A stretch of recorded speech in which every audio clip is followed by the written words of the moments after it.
welcome back, everybody, to the Men's Summit. My name is Alex Cunningham. My pronouns are he, him, and I'm very grateful to be facilitating this panel on living wholeheartedly, how we can bring about better health for men and boys.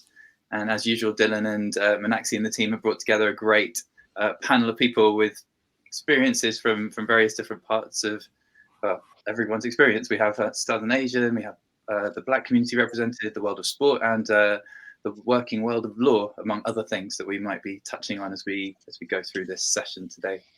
So I'm going to ask the panel to introduce themselves, and when they introduce themselves, just to perhaps set the scene a little bit. For me, wholeheartedness and the ability to live that way needs a certain amount of freedom. And to be free to live like that, you need to have a certain amount of safety. And we're not going to be necessarily criticizing how we were brought up, but that was the way things were when we were younger. And that might not have been what we experienced. So to get us going, I'll invite Deboraj to be the first to share. Thanks very much, Alex. Yeah. Hi, everyone. So just to introduce myself, so I'm Deboraj Dutta. My pronouns are he and singular they. I'm based in Birmingham, UK. I'm British and of South Asian heritage. I currently work at Novanta, and we are in a high-tech manufacturing company, and I work there as the Director of Leadership Development. So to your first question, so it's about living wholeheartedly. What does that mean? So for me, I think that journey has been one that is quite evolutionary. And if I could sum it up, then it would be about me understanding this dynamics between freedom and discipline. So, and when I see that, it's about from my teenage years, growing up in India. Probably I never thought of it. I never thought about it. I just kind of, never knew how to contextualize it. And English wasn't my first language then. So it was just kind of getting along with those social norms, as in just living the way I saw things and absorbed things. But in the early adulthood, as I started in my early career, that's when, having the opportunity to experience multicultural environments, I think that's where I got from not kind of thinking enough to then experiencing and thinking about it, to kind of, because there were some good experiences, not so good experiences. But ultimately then having the privilege now to learn and grow, being able to kind of show up authentically and feeling proud that I can know better and I can do better every day. And I think that kind of sums it up for me, and how I see others and how I see myself, and what it means to live wholeheartedly. Thank you. Thanks, Deboraj. And pass over to Emma. You'd like to, set the scene from your side. Sure, thank you, Alex. Well, lovely to see everybody. My name's Emma. I come from 17 Sport. I'm the impact manager, a generalist in sustainability. I work on our B Corp compliance, which includes applying a DEI lens to everything that we do.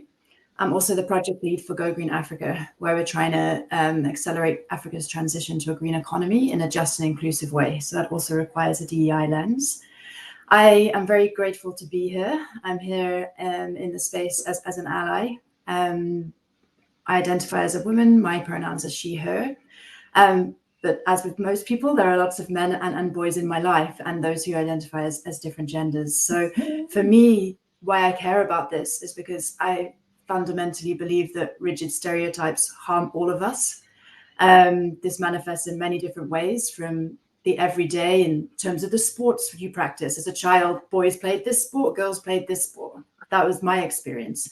And I think the ramifications of that are pretty serious for boys and men who are often socialized to numb their emotions. There is a huge, as we all know, mental health ramifications of this. Death by suicide is far higher amongst men around the world. And this has ramifications on everybody. The last thing for me in terms of setting the scene is, as a sustainability practitioner, I believe that people's mental health impacts their ability to do something to help achieve the Sustainable Development Goals. And so if we don't have good mental health for all genders, for all people, we won't be able to bring about a better world. So yeah, I'm coming at it from that angle. Thank you, Alex. Thanks, Emma. Passing over to Jude. Thank you so much. It's lovely to be here at the Men's Summit. I'm really excited to be taking part in something which celebrates masculinity and is so close to International Men's Day in a positive way. My background is I am a legal technology lawyer in Belfast, as you might hear by my accent. My childhood was very much as depicted in Derry Girls. That was actually semi autobiographical while I was watching it. A lot of it is very, very true. My sort of background outside work is that I'm also an LGBTQIA activist. I hold a number of roles across the sector, voluntary roles, and I'm also a really keen advocate for ending domestic abuse and domestic violence against women and girls. And recently, I've become a trustee of one of Northern Ireland's leading suicide prevention charities, PIPs. So I'm very, very proud and very excited to be part of that. And I think for me, a little bit following on from what Emma said, is about, masculinity and femininity are not they are not restrictive. They should not be seen as restrictive. They are not binaries. And actually, there are lots of different ways to be a man. And I think that whenever we sort of try to shoehorn ourselves in, it can be really problematic. I was sort of thinking of analogies around how I explain what it's like to come out as gay or as trans or as one of the rainbowy alphabet. It's a bit like, you navigate your own identity, and then you think that you're the only person who feels like this. And for me, explaining it to a straight person, it would be a little bit like, following a football team, but thinking that you're the only person who ever has an interest in that football team, and going to your first match and finding that there are loads of people who are just like you. And for me, it is a bit of a voyage of exploration. I think it's something that keeps continuing. I do a lot of work with queer refugees as well, and it's really interesting. Spending time with men who have been born into different cultures and coming here and experiencing things very, very differently and trying to navigate that. So I'm really, really excited. I really can't wait to hear what everybody else says, and I look forward to answering your questions later on. Yes, thanks, Jude. Anyone wanting to place their questions or even any feedback you have as we go through the panel, please put it in the chat, and we'll have some Q&A towards the end of our session. So talking about background here, I'll pass on to Nicholas, who's in the past talked a little bit about what it was like for him growing up, and how would you like to set the scene today?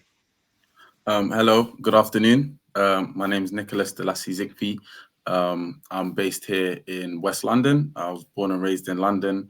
I'm an actor, and I've been privileged enough to work for companies like TfL and be a big part of their diversity and inclusion teams, trying to enable as much change and make London as inclusive and diverse as possible. And that was probably one of the jobs that really opened my eyes into a completely new realm. So I was extremely grateful for that experience and my time there. I think what really brings me to this panel is I feel as though there's a real need for all of us from our various backgrounds to speak up and speak of our own experiences and to speak of how far we've come and the lessons we've learned. As a young Black man in London with West African heritage, I've always been taught, it's always been around me, whether it's family, friends, acquaintances, it's always been around me to be strong in what I do, be strong in my emotion, be strong and kind of hold everything as tightly as possible, let no creaks, no cracks show. And it was kind of this suit of armor that I've really had to live with my whole life. And that means taking on everyone else's fights as well. as well as your own. And sorry, and it's to I understand seeing a lot of my friends, a lot of my family members. I understand that as somebody who's now taken steps in unraveling that, I can see where that leads to. I can see where that comes from and what that looks like and what I used to look like. And what has brought me here is to really speak about the strength and the way that somebody can find out so much more about themselves and find out more about how their lives can improve just by unlocking certain keys, allowing that that part of them to live wholeheartedly in whichever way it needs to manifest. And I think it's important for each of us, especially myself. I take it as almost a duty as somebody who is Black, who is African, who is born and raised in London. I take it as almost a duty to show people who are like me that it's okay to be vulnerable. It's okay to allow yourself to break away from what might be stereotypically male or masculine, and to really embrace all parts of yourself. And so that's what brings me here, and I can't wait to hear everyone else's stories as well. Thanks, Nicholas. Yeah, I think so much around the upbringing. For me, unfortunately, there was a fair amount of bullying, and that was the reason that I kind of created that armor that you mentioned. And so there are so many different reasons that we armor up. And then what are those opportunities for, well, how do you realize you've even got that armor? That's almost the starting point, and then you can go from there. So Deborah, if you'll be happy to, I liked the way Nicholas was just talking about, that beginnings and sort of the first inkling that there were other ways and maybe a different way around of doing things. So sort of maybe talking about a little of your childhood, if that's comfortable, and then what was the realization or the beginning of that realization that there was something else? Yeah. So I think overall, as I said, it's such an evolution. So because I think early on, as I was in India and I was growing up there, so most part of my life till about I would say good part of mid 20s. Um, I moved between different cities in India as well. So I was born in the northeast, which is quite small as a town, or the culture is very different compared to when you move to a big city in India. It's a complete different exposure. You can still, so it's this constant feeling about, other. So even being in the country, when being Indian, you can still feel a bit othered. And why I'm mentioning this is, I think, because this has been a very key part of that shaping that identity of, what does it mean to be a man. And I think early on it was more about what I heard and saw. But even within there, as I kind of moved to a bigger city, it's a different culture, so it's like a culture shock after another culture shock. So, and I think that shaped me, is because from being silent and from being kind of just carrying on with the norms, learning probably around early 20s, to then starting to question why should I or why shouldn't I. It's those kind of framing that started. And that's when I think sometimes people may get a bit touchy, because people have a positivity bias. So when I say these things, I'm not trying to generalize that, that's how India is. There are the good parts as well, because that's where the parts of me which I learned by from great teachers, from great men and women around me, that empathy or vulnerability or qualities like that, which men can benefit from. And how does that look like? What does it mean? And I think that brought that curiosity for me. And what was that kind of key moment that kind of shaped me, was kind of changing to another culture, which is again around when I moved to UK and about 15 years ago, then to be exposed again to a very different environment where I'm trying to fit in again. And again, the context of what does it mean to be man versus masculine, again, was of a different shade and a different flavor. So I think the biggest pivoting moment for me was when that voice came in, because I was struggling. Uh, I'm also gay. So I think that part of me struggled whether I was in India or whether I'm here. Of course, there are some safety probably in certain countries more than some others. But it's never been easy, because that's where, for me, my fluidity felt like misunderstood.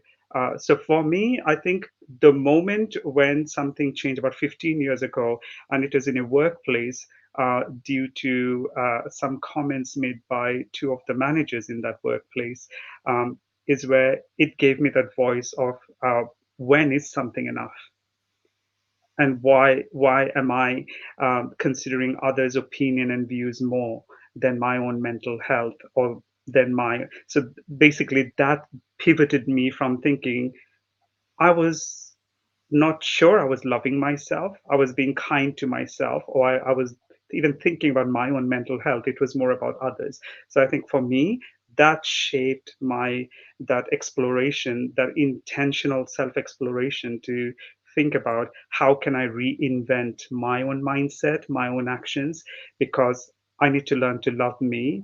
And by that, I think I know how to change this or reframe this thought around living wholeheartedly, because then I could see others for who they are in a non-judgmental way, with no shades of insecurities or anything. So that's been a big part of my upbringing. Yeah. Thanks, Debaraj. Going to come across to Emma again. You talked in a previous conversation about some of the male figures in your family, and what you saw, and how you sort of began to, I don't know, question or stand up to certain things that were happening around you. Yeah, so it's quite interesting. For me, I feel fortunate in that I've been around a lot of the men in my life are very expressive of their emotions, and I think I only realized later on that that's not typical. And I've never, within my own family, necessarily been made to feel any different or any less. And I've very much been. I think I got accused by my partner once of playing an aggressive game of Snap when I was trying to put my credit card down to pay. so I've never really questioned like these things until later in my life, other than the things they say through sport, or that certain jobs were for one gender and the other. And sometimes I think I come from a childlike and almost overly idealistic perspective, but I just don't see why we can't live in a world where gender does not inhibit our choices, or give us health disadvantages, or affect the choices that we make for our life's purpose. So regardless of I just don't see why this has to make a difference. I don't think there's any one way to be, regardless of your gender. So for me, I suppose it comes from that, as I said, almost like childlike bafflement that we've created this world where these things matter so much, and that we don't, and that we demonize the sort of negatives of femininity and of masculinity, as opposed to celebrating and I think it was Debaraj who touched on this in previous conversations, that they reside within all of us to different extents, right? And they manifest in different ways. So yeah, again, a little idealistic perhaps, but I'd like to get to a stage where it's celebratory of these differences, and that it just doesn't really have any impact. So yeah, I don't know if that answers your question, Alex. Yeah, that was lovely. Thank you, Jude. I have watched some Dairy Girls of late, but yeah, you kind of can't believe that could quite be a true representation of upbringing necessarily. But that's because I'm not Northern Irish, perhaps. But what did it? It's very focused on the females in that particular show. But what's it like then for the males in the family? Yeah, I think it is very true to life. So obviously, my growing up was in the middle of conflict, and it really, I was sort of reflecting on this a couple of weeks ago. I was in a city centre place where it's a sort of mixed use development, where my father worked whenever I was a child, and my mum and dad have had, a very, very long and very, very happy relationship from the very beginning. They were sort of childhood sweethearts. So I had a really positive male role model. I think probably my mum would probably be a little bit more stronger and more assertive. I don't think she's a matriarch, but she kind of is. Um, but I had this really, really idealistic childhood, and actually, I was sort of thinking about. I was in my dad's former workplace, which is now sort of a mixed use development, and I was really, really struck that whenever I was a child, I probably would have been about 6 or 7, and I remember him taking me to his work for the first time, and there were a couple of things that I remember about that, and it was about how his friend, his colleagues were all seemed very, very friendly. They bought me a Postman Pat T-shirt, which I really vividly recall and I really liked.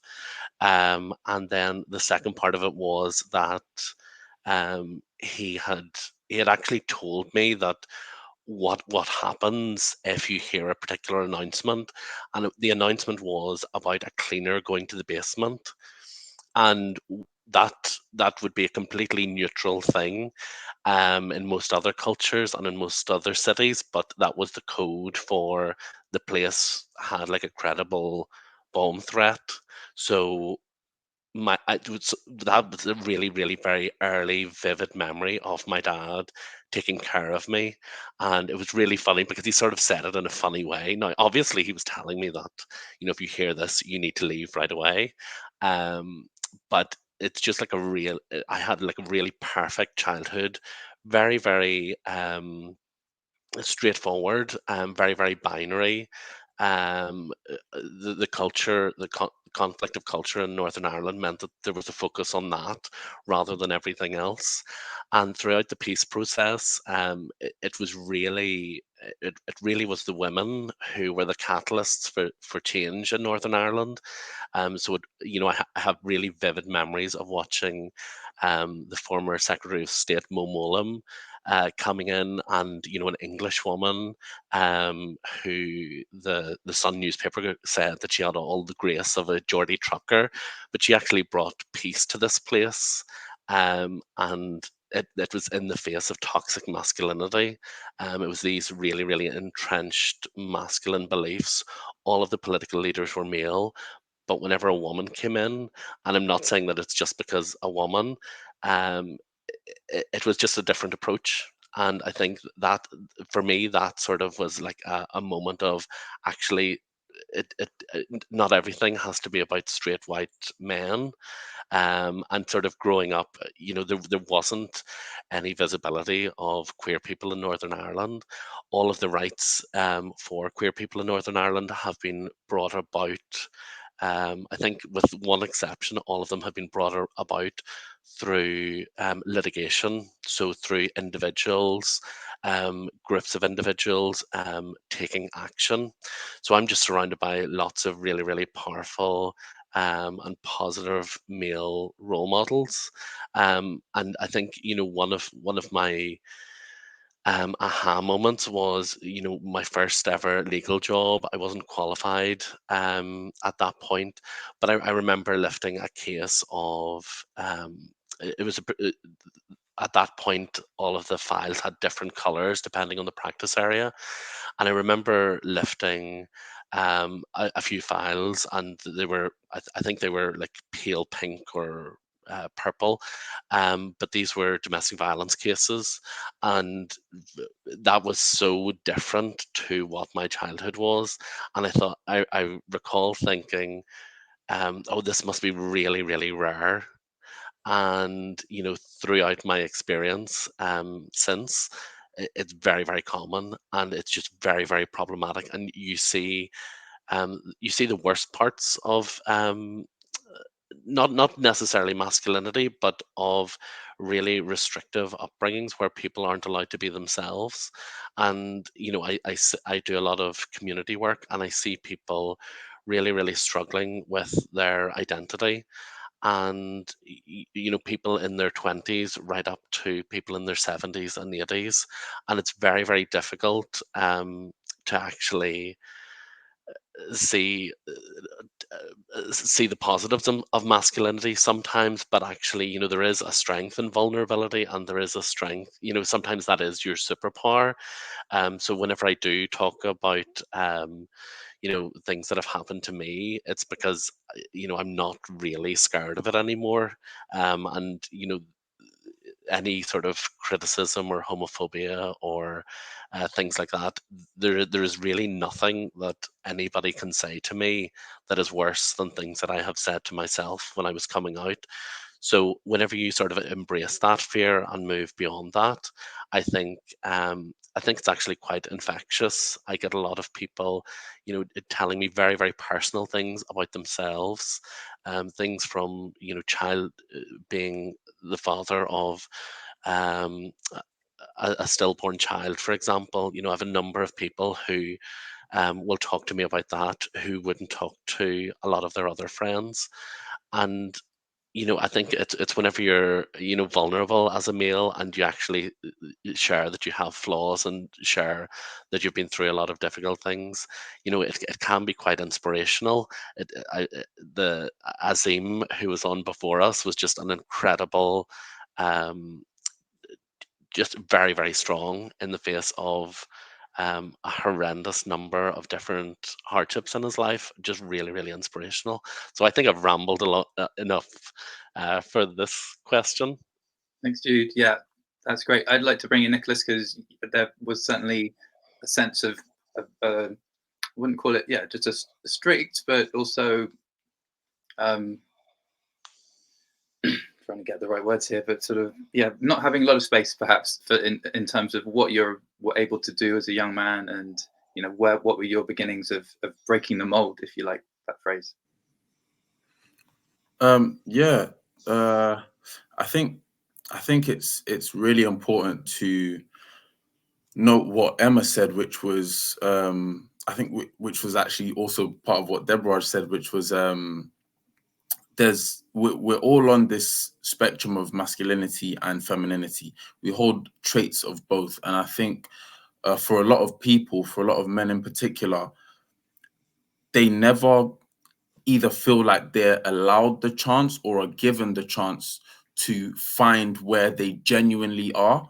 And that's where I think living wholeheartedly and being vulnerable plays into it. Because for me, it took 27 years. I'm 27 years old now, and it took me 27 years to find that place where I now feel a lot more open. And it like I'm quite religious, and I do feel like all things that happen are for a reason, are from God, and I think that me pursuing my acting was a really big part of this, because what it did is it forced me to have to open up in order to become a better actor. I needed to be able to explore a wider range of genuine emotion, and so what really changed for me was I'd actually attended a masterclass earlier this year, and within that masterclass, it was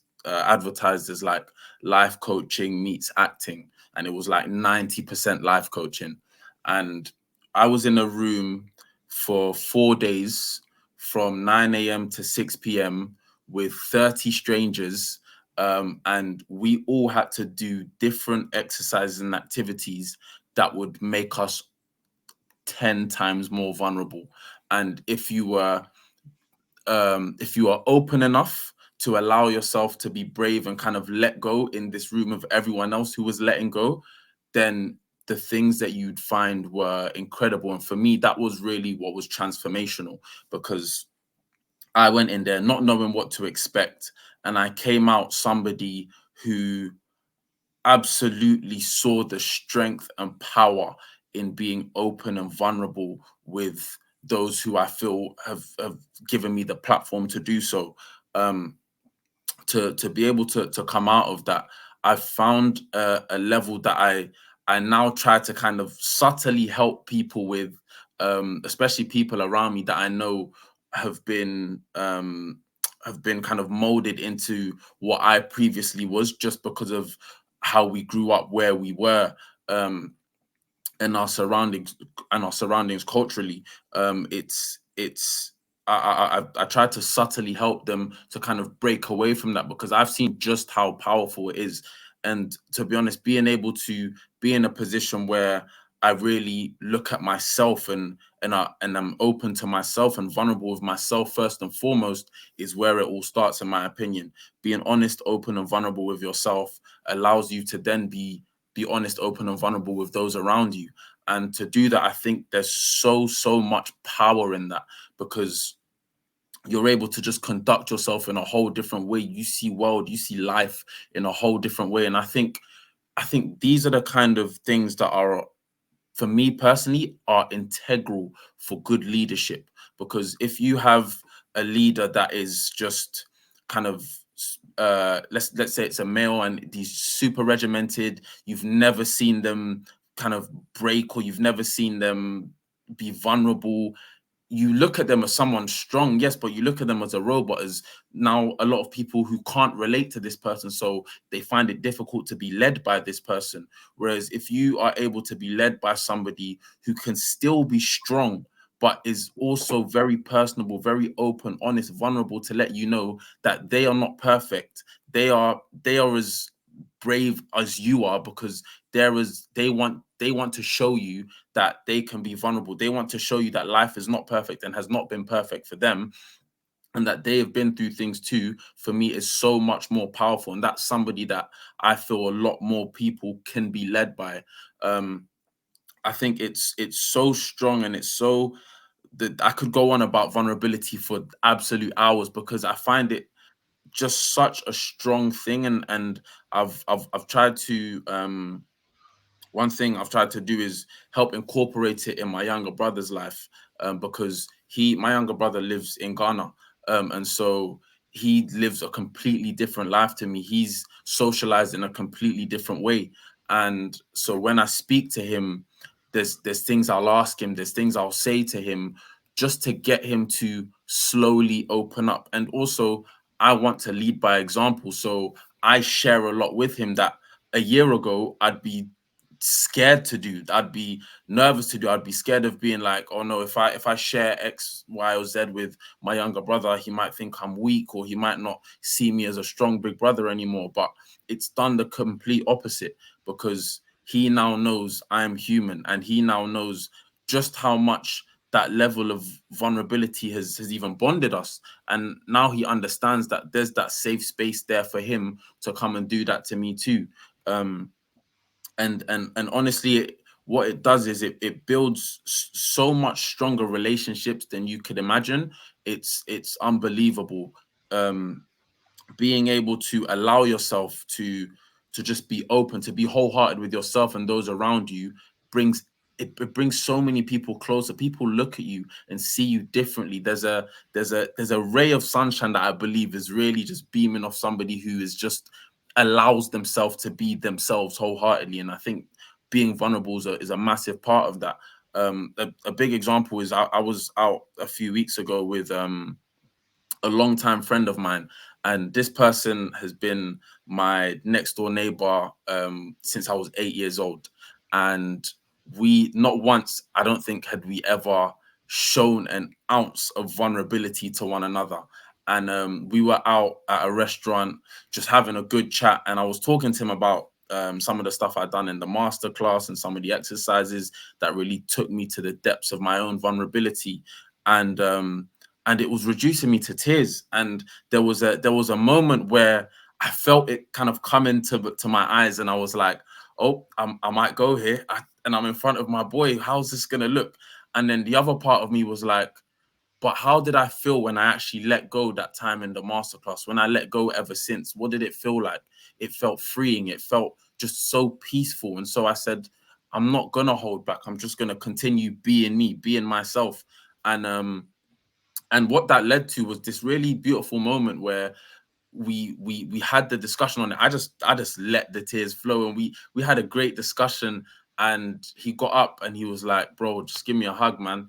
And we kind of just hugged it out right there. And it was so powerful to see that there was a safe space there, and that he also knows that he can come to me with that same level of vulnerability, because I've shared that with him. And I think that's something that we need to try and slowly break as men in terms of we don't have to be stereotypically strong. Strength is not holding things in until you crack, because everyone does crack, and so that strength is not holding things in until you crack. For me, strength is being able to be vulnerable. Strength is being able to demonstrate just how open you can be, how wholeheartedly you can live as yourself unapologetically. And I really think that's a message that we all need to kind of work together in making men, especially because it's the men's summit, making men feel safe for doing so, making men feel safe for taking those steps, and not necessarily forcing them into it, but just, I think what's really powerful is knowing that that there is a space there for them to do that. And once they know, I think eventually they start to make those moves towards that. Thanks, Nicholas. Yeah, it sounds like that sort of stepping out from behind your armor, if you like, from the term that you used earlier. And we had a comment, wearing a suit of armor is exhausting and doesn't really allow for vulnerability. I know, Deborah, you wanted to pick up on that a little bit. So that's still there for you. Yeah, sure.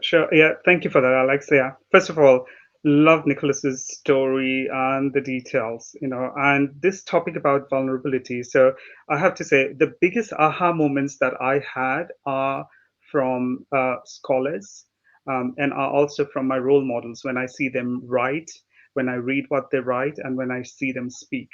And two people, without failing to mention them, is one is definitely, I love the work of Brene Brown when she has done the research on vulnerability and shame. And then Amy Edmondson on the topics of psychological safety and intelligent failures, right? And all these things, if you just think about only these four things, um, the question that comes to mind is, if vulnerability is a quality that can actually solve this problem, we can all live happier, we can have better mental health, then why is there a struggle? Why do we struggle, right? And it goes back to this armor, right? It goes back to what weighs us down. And to that, the biggest thing I would say is, from my own experience, it's really scary to be vulnerable. um, I know in my moral sense that that's the best thing to do, but there is something that we need. And I think what we need is that right environment where first we can test it, we can learn it to do it better, and we can grow to the point where as we become more competent, we become more confident. And I think the day comes then where that aha moment happens, that not only can we show up like that, we can be those role models to then kind of show to others that you can be too, right? And I think that's where the leadership comes in. So first I want to talk about this armor. So again, taking Bernie Brown's, the concept of the 10-ton shield that she talks about, which is basically this misunderstanding around toxic perfectionism and great excellence, right? And I have been a victim of that for a very long time. When I tried to fit in, it was always about trying to meet somebody else's standards. And to that, in repercussion, I had very high standards, not only from myself, but unknowingly from others too, right? And what that does is this attitude of perfectionism, where I never not only meet my own standards, it's like when something happens, it's very quick to judge or to critique rather than to constructively talk about what can be improved. Um, until I open my eyes to this concept of vulnerability and letting go of shame, and that I can excel, I can be better than I was yesterday, and then, how do we take this forward? So that's really key, right? So it's about moving away from toxic perfectionism and then getting towards how can we all excel. And one point for leaders that I want to live with, which I practice and I talk about, is leaders have some things that not many do. So those are power, influence, and resources. And sometimes we don't even think about it. So I think it's time that we not only think, that we reflect, how do we use it? Do we use it? If we don't, why not? And if we do, what can be better? So I think that kind of sums up to that. Thanks, Deborah. Emma, I thought I'd bring you in terms of the sport angle again, if that's something you're happy to do, in terms of we as boys are brought up playing sport. It's about winning most of the time, I know, depending on the coaches and so on. And so it can be quite, again, can feel slightly narrow in terms of the way we're guided. And you might think that there are certain types of people who become very good at sport, but I know there's a balance to that. And I was wondering if you could share a bit about that. Yeah, absolutely. I also just want to apologize for my four-legged colleagues who are being a little bit misbehaving. So in terms of sport, I think it's really interesting. So I practice various sports, cyclist, triathlete, runner. Don't do too many team sports these days, but and it's very interesting because often you pitch up at a cycling race. Running is 50-50 pretty much in gender mix, talking in binary terms. So I'm excused that I don't see data, more detailed data. Triathlon is about 60-30. Cycling is like 90-10. So it's quite an interesting space. And I think that sport actually can have a negative effect in some ways, because even regardless of your gender, this idea that certain people can play sport and certain people will be picked last for the team has a detrimental effect on everyone, because there's a type of movement for everyone. And movement helps our mental health. Movement boosts our endorphins. It's good for our physical health, which is good for our mental health. And if we exclude people from this physical space, from this movement space, I think we're doing a disservice to people's health. So that's not just in terms of, girls play this sport, boys play this sport. That's in terms of body type, community, culture, so on and so forth. So I think there's definitely a role in sport to play to open up that space. At 17 Sport, one of the largest projects we have is working with Adidas. It is a gender equity project aimed at boosting girls and women in sport. But I think the notion of that is applicable in various environments. And the other thing I want to say on the flip side, I think sport has an immense role to play in challenging gender stereotypes, and also opening up that access to help and care that men, well, and everyone need, but in particular men. And I quizzed my partner, who's a former pro cyclist, as to whether there was any mental health support on the professional team. And there wasn't. And interestingly, that this is like 10 years ago or so, but there was some support in terms of the performance aspect of mental health, but, psychological pressure and so on and so forth, but not in terms of emotional wellness and mental health. What I think is really interesting is now you'll see LeBron James, for example, with the Calm app. He has a collaboration with the Calm app. So that's emotional wellness and regulation and sleep and the benefits on performance. I also think, and this is maybe a little debatable, but this idea that a manly man, or what is typically seen as a manly man, opening up about their mental health and their personal struggles can open up that space for many, many other people. So you're talking your Sio Khaleesi's, your Adam Peaty's, the Olympic swimmer, and so on and so forth. So rightly or wrongly, I think that idea of what a man looks like opening up allows everybody to open up. I also think you'll see a lot of campaigns at the moment to normalize conversations, opening, as Nicholas said, just opening up in the pub, at the coffee shop, wherever. Norwich City's football club recently had a check-in on those around you campaign, just to open those conversations. It doesn't always have to be when people are about to crack. It should just be, how's it going, on a more basic level, so that when people do need you, they know you're there. There's also the Dove campaign. I don't know if you've seen that with opening up conversations around men and mental health. So yeah, I think sport has a huge role to play in terms of influence, the role in terms of opening up access to everybody, and we just have to watch that it doesn't kind of play into the negative narratives. And in terms of competition, it's really interesting. I think, as with everything, competition can be positive and can be negative, right? If that's the only goal. But I don't think competition in and of itself is necessarily a problem. We all want to be the best of ourselves on the day. And sport's fun, right? That element of competition is fun. It's good. It's good for us. So yeah, I do think there's a lot of places in sport in terms of those things. I don't know if this is the right moment, but I just wanted to touch on something else, Alex, if I may, or if it's more appropriate later. But I just wanted to touch on challenging the notions of who belongs in the domestic space and the public space. Would that be good now, or would it be better later? No. Okay, so I've been thinking about this a lot in the conversations we've been having, and I think typically, traditionally in the culture I've grown up within, women belong in the domestic space, men belong in the external space. This is my grandparents' experience. This has bled into my parents' experience and continues to shape our experiences. And I think if we can challenge this and create room to play to individual strengths and preferences, we will create better families, better homes, better societies, and so on. So one example of this is I feel, and I don't know what my colleagues here think, but I think sometimes we belittle fatherhood and diminish the role that fatherhood can play. If we celebrate fatherhood, on the other hand, we can bring men and people who don't identify as women into the home space without feeling emasculated. I don't know why that happens anyway, but it does.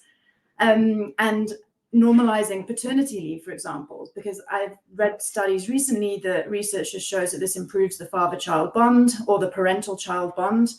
It can balance and strengthen the relationship between the caregivers, between the parents. And the other most important thing for me is it creates space and opportunity and equity within the workplace. So for women and people of other identities, because there's no, oh, you're a woman of childbearing age, you'll be discriminated against, or explicitly or implicitly. So what I'm trying to say is that I think it's a win-win essentially to challenge these notions. I could be out being the breadwinner just as much as Deboraj could be the stay-at-home parent or whatever that looks like. And I feel like in 50 years' time, if we're at a point where this is all quite normalized and one doesn't feel that you're being judged for like who wears the trousers, this kind of casual sexist attitude, I think we'll be in a better place. So sorry, I did ramble slightly there, but I just wanted to make that point. It's been something I've been seeing over and over. So, and we have the Scandinavian model, don't we, where often that's sort of held as a great example, where there is usually an even split between paternity and maternity leave, and the father has to take that time, and that leads to some of those advantages. And in Japan, interestingly, I think Japan has the longest paid parental leave. So, yeah. Thank you. I like to also you mentioned about Norwich City, so it's great that some of these big institutions are trying to create the right policies and safe spaces. And I know, Jude, you also wanted to talk a little bit or pick up on some of that. Yes, really agree with so much of what has been said. I think really fundamentally to be better men, we actually need to look at women and how they interact with each other and how they develop friendships and how they create safe spaces. I'm always struck whenever I go out to a sort of like bar that's quite a manly bar with sports on the television, how many groups of male friends are sitting around just not talking. They're just there on their phones or they're gazing at a game, and in each of their lives I guarantee you that there is something going on, there is something that they want to talk about. And I think women are much better about talking about their feelings and talking about their emotions. And I think it's quite challenging for men to find proper safe spaces. I think there is a real desire for men to actually understand a little bit more about themselves and a bit more about their own psychology. And I find it really troubling with a number of um, problematic podcasters and American celebrities who fill that void, when actually it should be people like positive sports teams, acting classes, these safe spaces. I think what I found really fascinating is what happens whenever you create a safe space and a space that is free of judgment, because we all have things about us that we're not happy with. We all have things that are worrying us, and we all have trauma from childhood, whether that's based in bullying or in racism or homophobia or transphobia. We carry all of those with us, and it's not until whenever you get into a safe space that all of these things come tumbling out. And it's really, really magical, because I think whenever, uh, you know, living wholeheartedly is about embracing yourself, but actually it is contagious. So whenever you share yourself with somebody, whenever you're able to do that, that gives permission to other people to do the same thing. And that does create a much stronger bond and a much stronger sense of community. And I'm really, really struck, in London. I worked there for a number of years, and because I would have just talked to anybody, lots of people just thought this was very, very odd.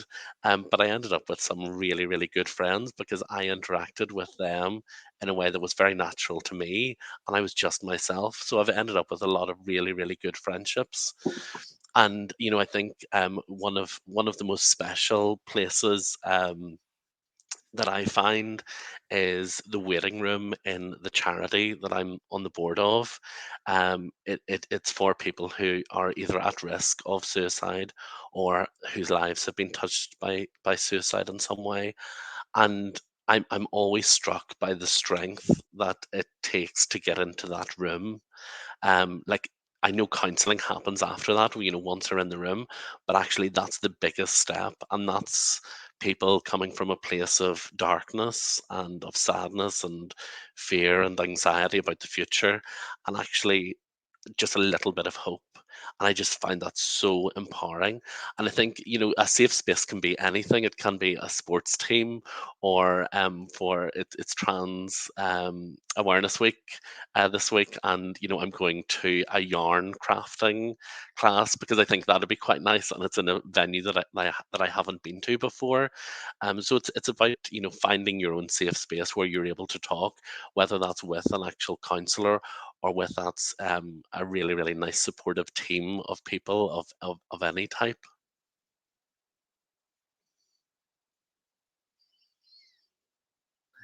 Sorry. Yeah, so we're coming towards the end of our time. We've still got a bit of time for some Q&A, and we have had a question in from Rihanna, who asked, how can we create balance between stoicism and vulnerability in a way that doesn't deny masculinity, but also isn't to the detriment of society? If you have any other questions, do feel free to send them in. And I think, Nicholas, you were happy to take that one to start with? Yeah, I think it's a great question. I think it's how we define these things and how we look at it as, for me, easiest way to answer it is number one, to embrace both, and to allow men to feel like both can be embraced. So I think that leads into number two, is setting that safe space, setting that platform for men to be able to still access that level of vulnerability and be free with it. And this does not, for me, this doesn't have to be at the detriment of what we'd consider kind of stereotypical masculinity. I think, if anything, it enhances that.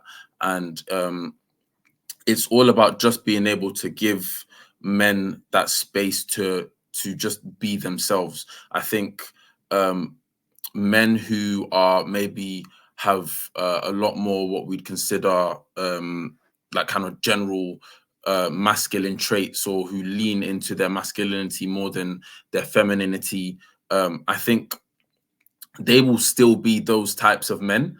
And I don't think things will really change in terms of them reducing that masculinity, and that stoicism.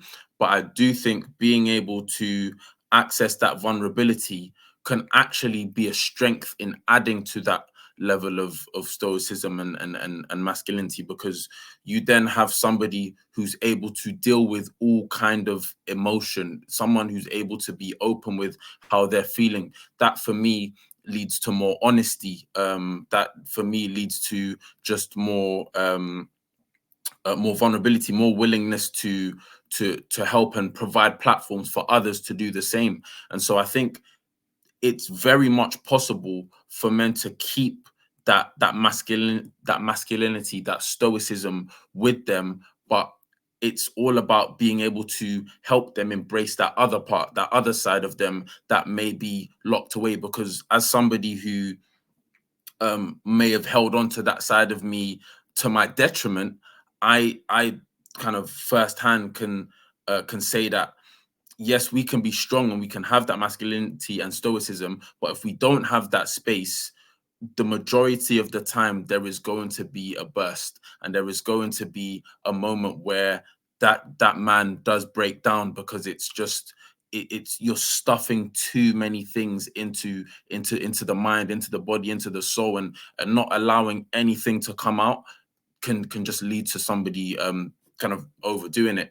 And I think that's where I think quite earlier on, I think it was Emma that spoke about like male suicides and that and things of that nature. And I think in some parts that's where some of that comes from. It's just holding on to everything and not giving out anything, and that comes from not being able to feel like you have people around you that actually give you the platform to say, I'm not feeling great today, I'm feeling a bit stressed, I'm feeling a bit X, Y, and Z.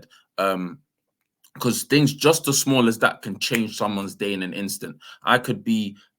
My mind could be going through a million different things and I could just hold it in, and then somebody might beep at me and all of a sudden it's all come out.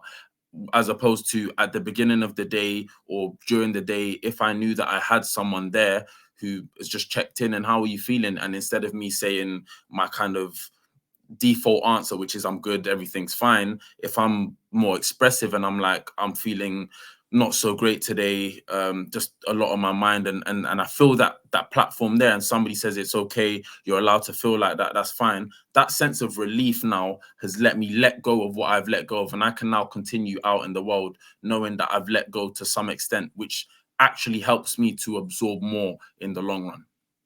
Yeah, like a pressure valve, but otherwise it just builds up, and that's the explosion, and then a safety valve. Emma, I know you'd like to add to that a little. Yeah, just a short comment that for me, I don't know that stoicism and vulnerability are binaries. I don't think they're opposite ends of the spectrum. And one of the key tenets of stoicism for me is this memento mori, which is remembering our immortality, remembering one is going to die. And I think there's intense vulnerability in that. So I also think, on the other hand, they're both emotional regulation, right? Taking a correct and safe distance from what is going and seeing things for what they are. And so for me, it's rather about emotional regulation, which I think, regardless of gender, will have a positive impact on society. And lastly, that to be stoic, I think we think of it as, the whole British stiff upper lip, keep calm and carry on. But for me, the healthy emotional regulation on this is that you don't always have to pour your heart out. Being vulnerable doesn't mean that you overshare. It doesn't mean that you tell everyone everything. You can still hold healthy boundaries. You still build up trust with other people. There's an emotional regulation to that is in some ways quite stoic. So I don't think they're binaries. And the other thing that I've been practicing with my sister and my family is that checking in on other people's headspace before I also vent. So in a way, I think that's a combination of the stoicism. So it's saying, hey, Alex, do you have a headspace for me today? Rather than, hey, Alex, I've had a terrible day, yada, yada, yada, and I've offloaded completely, and this other person's like, ugh. So yeah, for me, they're not a binary. I think there's elements of both that are useful for everyone. Thank you.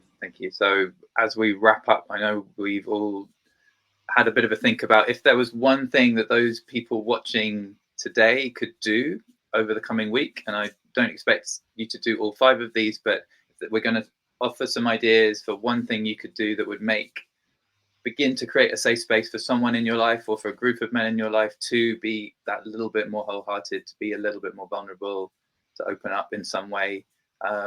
So who would like to start with that, with their one takeaway? Anyone want to volunteer? Should we just go straight? Yeah. Okay, Nicholas, thank you.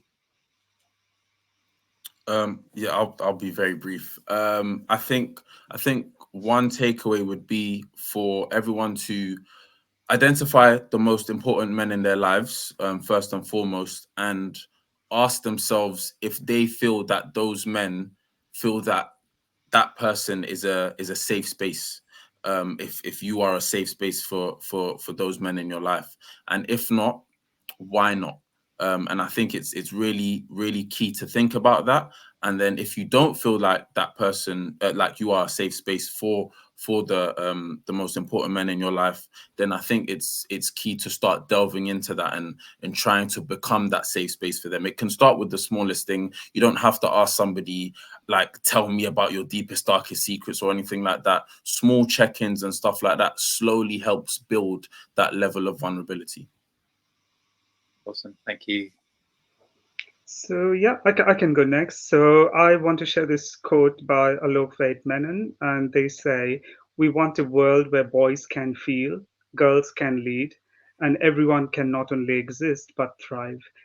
So with that, I think I want to leave people, men and men around them, that as leaders or even as person, you have this power, influence, and resource. So feel every feeling.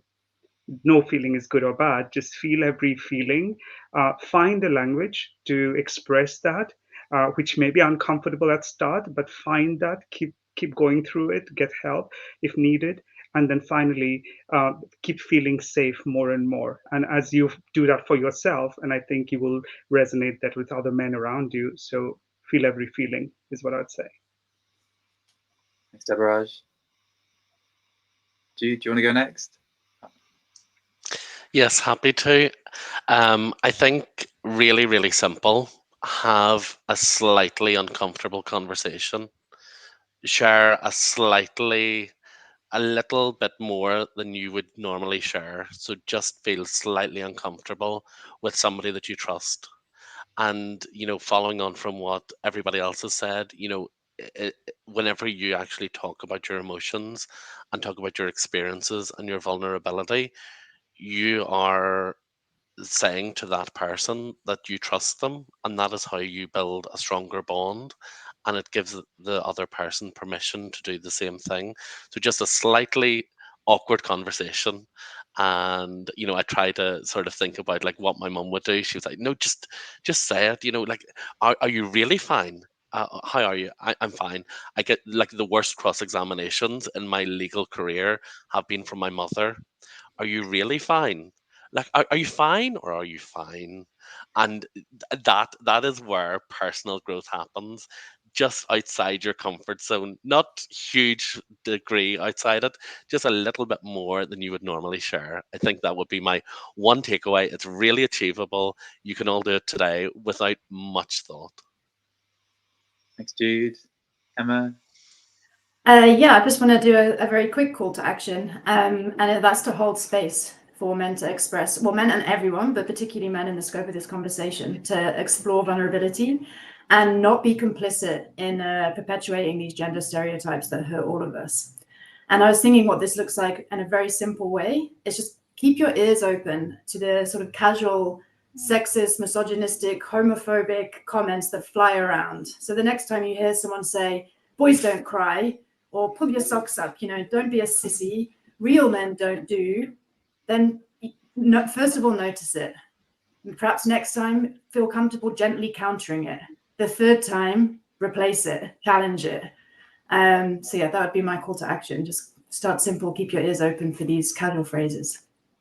Yeah, thank you. And mine kind of builds on a couple of the different ones here, is very much just going about your day and trying to ask people how they are, but more than once. So every time I'm at the school gate, it's, how are you? I'm fine. And, even walking along, you can still have that conversation and there's nothing beyond I'm fine. So it's that asking twice. I love your mum. I'm going to channel your mum from now on, Jude. That's the perfect thing to do, isn't it? Really, is that really how you are? And I had that kind of conversation with someone just a couple of days ago, and she was miles away from fine. But yeah, with the men, with the women in your life, a chance to just ask that more than once, in just, yeah, provided you're able to receive that. And like Emma said, if you're not in that space, then you can't do it that day, but there will be days when you can. Right, well, thank you very much, everybody. It just remains for me to thank Emma, Deborah, Jude, and Nicholas for their time today on this topic. So much there. I hope you've enjoyed it, and I hope you draw some inspiration from what's been shared, and can go away and do one of those takeaways over the course of the next few days. And I think we're going to a break now, and then the Men's Summit will continue. Thank you.